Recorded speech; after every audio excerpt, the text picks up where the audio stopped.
Thank you, Allison. My name is Brenda Ruthizer, and I am thrilled to be this year's honored hero for the CROHNS and Colitis Foundation fundraiser. Isn't it so great that we're actually here together after the year we've all had? I think we all need a round of applause for that. Yeah, there we go.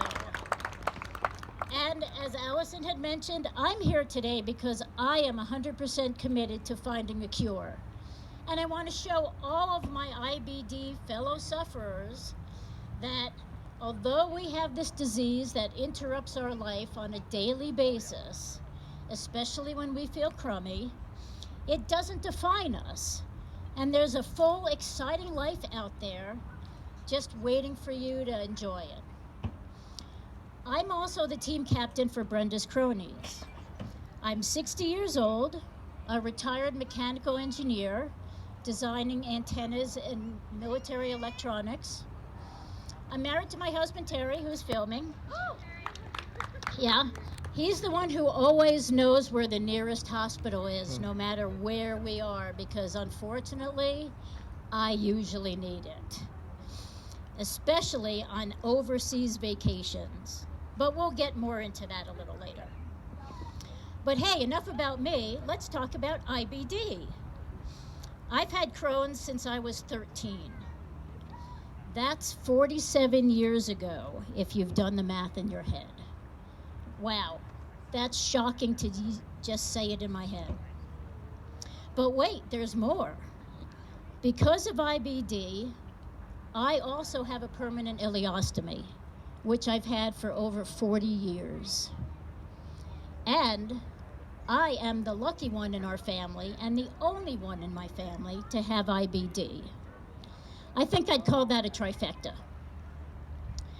I began getting sick when I was 12. After months of tests and specialists, I was diagnosed with ileitis and given steroid treatments.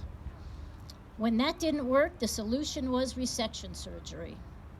6 months later, I was sick again. Another bowel resection. This repeated every year for 4 years. I just couldn't catch a break. Will my struggle ever end? And I know everybody who has IBD can feel this as well. At age 17, the surgeons went in again. I was pretty sick. Their last hope was to remove all of my colon and give me the permanent ileostomy. I didn't know this at the time, but the doctors had told my parents I had a 50-50 chance of surviving. But I am a survivor, and I expect everybody here who suffers from IBD is as well. I was discharged with only 5 feet of intestines left. Now, I'm 5'2" tall, which means I'm actually taller on the outside than I am on the inside. So getting used to having the ileostomy with Crohn's was hard, difficult, but I eventually started feeling better. I was living a healthy life without medications and no more symptoms. Life was great. Until 14 years ago. I was no longer in remission. I found a great GI doctor who started me on biologics and told me about the CROHNS and Colitis Foundation. As luck would have it, the very first Salt Lake City Take Steps fundraiser was happening in a few months. This was in 2008. That's when I formed my team, Brenda's Cronies, raised money, and came totally pumped up like everybody is now to find funding and to raise awareness. Oh my God, I had no idea there was a whole group of people just like you that were like me. When I was sick, I knew one person who had Crohn's. What began as a solitary disease, where I was on my own for answers and guidance, the CROHNS and Colitis Foundation has filled that huge gap. I've learned so much from the patient symposiums that they put on. gained security because I now have over 3 million new friends. And I love hearing about Camp Oasis. And mostly, I feel the courage and strength from all of you out there, from all of the sufferers, from all of the caregivers. That's why I take steps to raise awareness and funding, because of all of you, in addition to myself. Thankfully, I'm feeling great these days with just a few hiccups every now and then.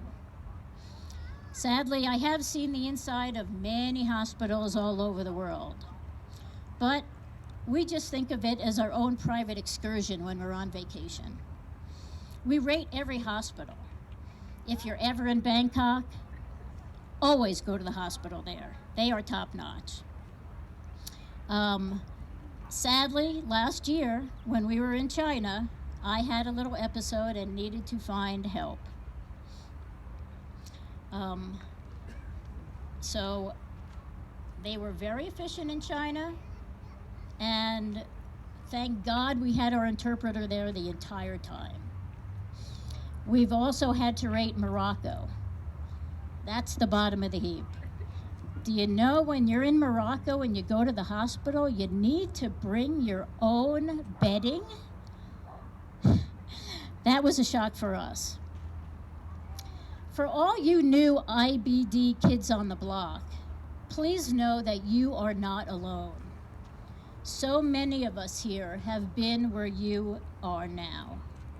It's really scary, especially when you find out you have a lifelong disease. Those flares, I have them. Uncertain of how you're going to feel on any given day? Yep, I've been there.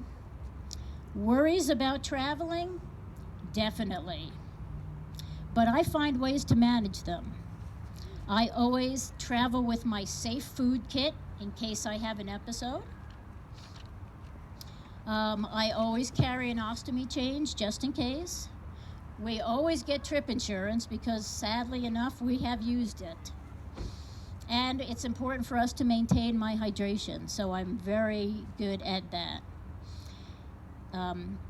The other thing that I really want to impart on you is that exercise always helps, as well as keeping in contact with people who are fellow sufferers. I try not to freak out when I have a flare. I know it's hard to do that, but it's also a reminder that maybe I'm doing too much and I need to take it a little slow. It's really important to document the flares. That way you can look back. I've kind of realized through my documentation that I usually flare right before I'm going on travel. Whether it's the change in schedule, whether it's the anticipation of a vacation, yeah, it definitely helps me focus on how to have a chronic disease. It's all a learning process. Life throws us all curveballs. Crohn's is mine, but I've learned to live and enjoy life, not in spite of it, but because of it. So I've really enjoyed this year, being this year's honoree, and I'm passionate about finding cures so that no other person will have to go through what I went through. In my lifetime, technology and treatments have gotten so much better by leaps and bounds, and we know so much more that I'm encouraged that a cure isn't far away. And that's if we all continue to take steps. Thank you.